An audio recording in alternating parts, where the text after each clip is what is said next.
طالبان وایي د علماو پر غونډه برید کوونکي وژل شوي دي. په سلامونه مو هرکلی کوم، زموږ یوټیوب چینل ته پخیر راغلی. که غواړئ په بشپړه توګه معلومات ترلاسه کړئ نو ویډیو راسره تر پایه وګورئ. طالبان وایي چې د پنجشنبې په ورځ په کابل کې د علماو لویې غونډې ځای ته نږدې 2 کسان چې ډزې وکړې د دوی د ځواکونو لخوا وژل شوي دي. ویل شوي چې دغه 3 ورځنۍ غونډه کې په زرګونو کسانو ګډون کړی دی. د فرانسې خبري اژانس له کابله لیکلي چې طالب چارواکو وویل چې د 2 کسانو د غونډې ځای ته نږدې د یوه کور له بام څخه ډزې پیل کړي، په هغوی ډېر ژر د دوی د مجاهدینو لخوا ووژل شول.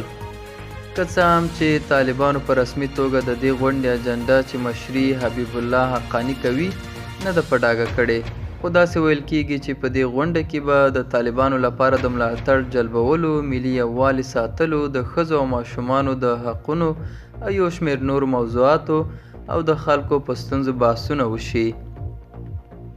ویل کېږي د غونډې تالار ته رسنۍ نه دي پرېښودل شوي او یوازې ملي راډیو دا غونډه په ژوندۍ بڼه نشروي. دا و زموږ نننۍ چمتو شوې ویډیو. تر بیا ښه وخت، ښې چارې.